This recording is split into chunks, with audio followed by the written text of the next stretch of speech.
Et nous nous retrouvons pour le deuxième tutoriel, avec cette fois le nouveau sujet qui est la carnation. L'incarnation. Le mec a rien compris, je te jure. Alors, pour ce tutoriel sur la peau... Non, la carnation. Ah, la carnation, désolé. On va partir sur quelques couleurs. Une couleur un petit peu originale, comme celle-ci. Et puis du plus classique sur un dégradé de peau, comme on peut en voir assez souvent. À titre personnel, j'utilise beaucoup de gamme R. Donc là, je vais partir d'une Barbarian Flèche, suivie d'un orange taupe et un flèche un peu clair. Pour les ombrages et donner vie un petit peu à cette peau, je vais partir sur du violet plutôt rougeâtre, donc un peu chaud, du turquoise et du rouge champ. Et je finirai avec des poses de lumière avec du blanc. Carrément. Je pars d'une figurine sous coucher noir, mais sous coucher blanc si vous voulez un résultat un petit peu plus clair est possible également. Allez, c'est parti. Alors, pour cette première couche, je vais appliquer du Barbarian Flèche à l'aéro. Au pinceau très dilué, c'est toujours possible, c'est parce que là, l'aéro va me permettre de gagner pas mal de temps.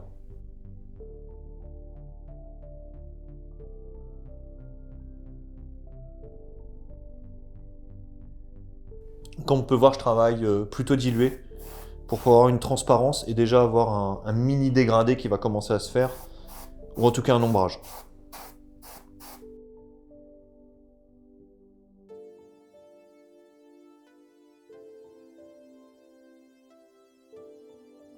Et on arrive à ça pour la première couche. Donc on peut voir par transparence, effectivement, si je tiens comme ça, que le noir apparaît, ou en tout cas, j'obtiens un Barbarian Flèche un peu assombri.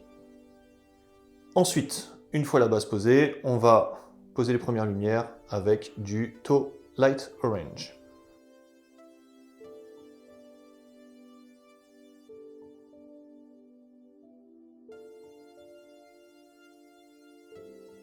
Et donc cette deuxième étape nous donne ceci.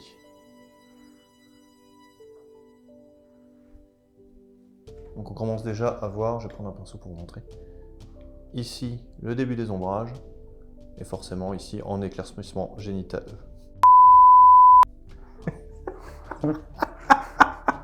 On t'a jamais fait de celle-là, je crois. Je l'avais jamais vu su. Et donc après cette couche de Tau Light Ocre, on arrive sur ça. Tac. On voit le dégradé naturel dû à la sous-couche noire ici. D'ailleurs on le voit bien en retournant la figurine. Et l'éclaircissement zénital qu'on voit bien sur les épaules et sur les trapèzes et sur le haut des pecs. On va passer maintenant au troisième niveau de carnation qui est le Carn de chez Vallejo.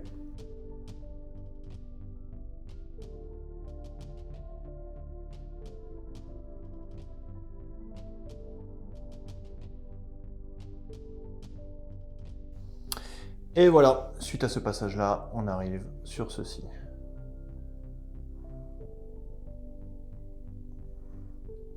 Nous allons attaquer maintenant le travail au pinceau. Et donc pour donner vie à cette peau, nous allons utiliser les teintes mentionnées dans l'introduction, le violet, le turquoise et le rouge. Donc on va les mélanger entre elles, vous allez voir, pas très compliqué. La base, on part sur le turquoise et le rouge mélangés. Donc on obtient une espèce de rouge un peu étrange, très dilué, qu'on va travailler, on va poser directement dans les ombres. Donc ça va jurer un petit peu au début, mais on va lisser tout ça.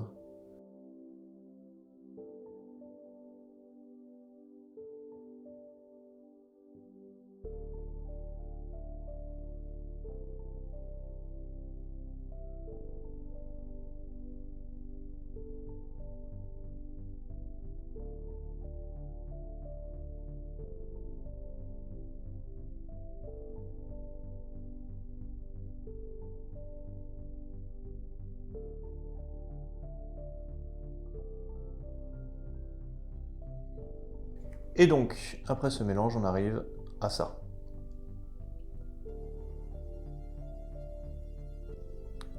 Nous allons passer maintenant un petit lavis de turquoise pour diminuer le côté rougeâtre.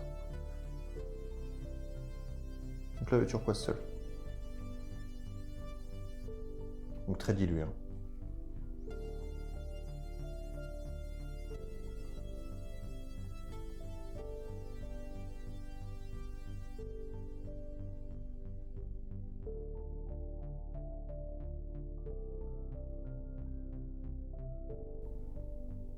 On va passer au premier éclaircissement avec le carne flèche, donc qui est beaucoup plus clair. Alors, je ne vais pas appliquer le carne pur, je vais le mélanger avec un peu de notre mélange de base, donc qui contenait le turquoise et le rouge. Donc là, je vais reprendre turquoise, rouge et mon carne. Voilà.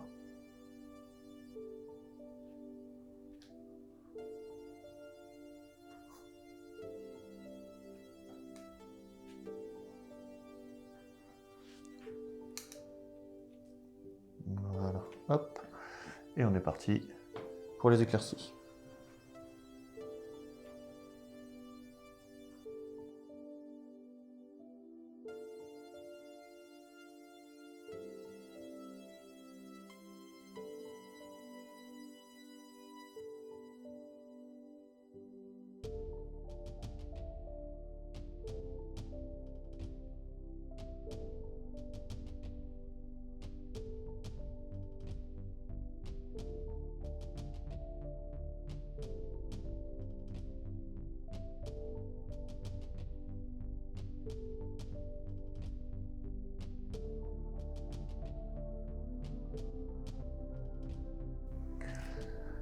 Et après cette étape, on arrive à ça. Donc il a un petit côté rosé cochon qui va s'atténuer avec la prochaine étape. Nous allons ensuite passer à la prochaine étape d'éclaircissement pour diminuer cet effet un petit peu peau de cochon un peu orangé. Cette fois-ci avec du carne pur.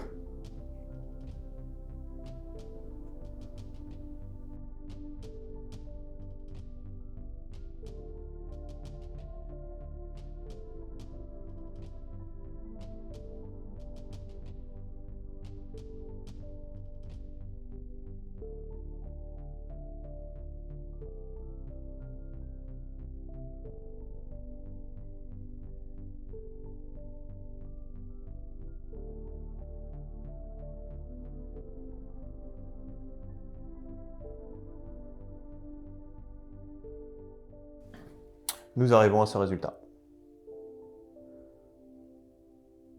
Donc, On a de belles ombres. c'est ça. Bon, pour un résultat tabletop, on pourrait s'arrêter là. Ça serait pas déconnant sur table, concrètement.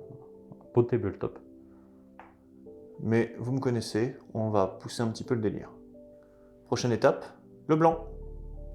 Donc là, je vais utiliser du blanc pour aéro, mais n'importe quel blanc un peu dilué suffira.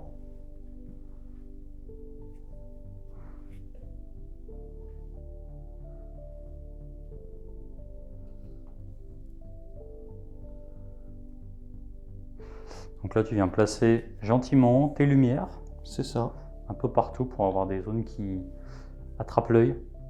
qui pète, ouais. Et comme je travaille avec des bonnes dilutions, même si je force un peu trop, il suffit que je frotte un petit peu comme ça, puis ça part, tout simplement.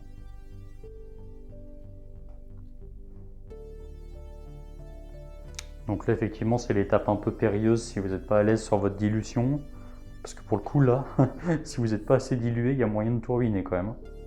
Alors, oui et non, il suffira de repasser avec le carne, en tout cas la couleur plus claire précédente qu'on avait utilisée, Ouais. qui permettra de lisser. Par exemple, là, je vais faire exprès, tiens, hop. Donc au niveau de l'œil, j'ai vraiment forcé.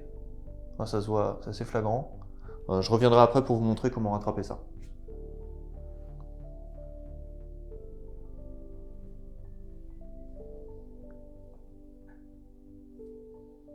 Et dans l'ensemble, là, j'utilise du blanc. C'est vraiment pour éclaircir au maximum, mais on n'est pas obligé d'aller au blanc pur, hein, parce que c'est vrai que s'il y a un rayon de soleil, on ne devient pas blanc instantanément. Il y a quand même, en dessous, on voit quand même la carnation de la peau. Et on peut mettre quelques petites pointes de blanc pour accrocher l'œil, comme tu dis. Ouais, c'est toujours ça, c'est comme on n'est pas sur des échelles où on peut avoir des vraies ombres, etc. et qu'on se trouve souvent à 1 mètre et quelques, il faut un petit peu accentuer les lumières et les ombres pour donner les aspects de volume, quoi.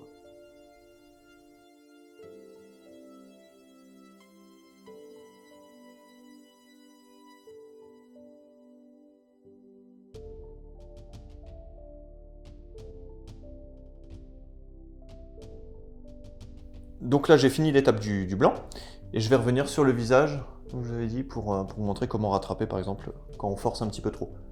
Ben, c'est simple. Très dilué, en lavis limite glacis, on va reprendre la couleur précédente.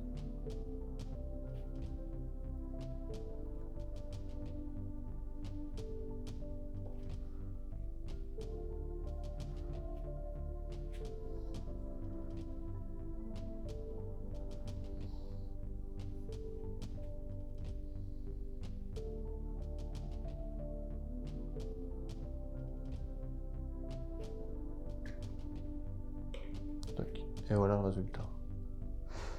Avec des belles lumières, des belles ombres qui sont justement un peu à la fois rosées et on a un petit peu cette espèce bleuté que tu as mis avec un espèce de turquoise. C'est ça. Donc voilà, j'espère que ça vous a plu et je vous dis salut salut.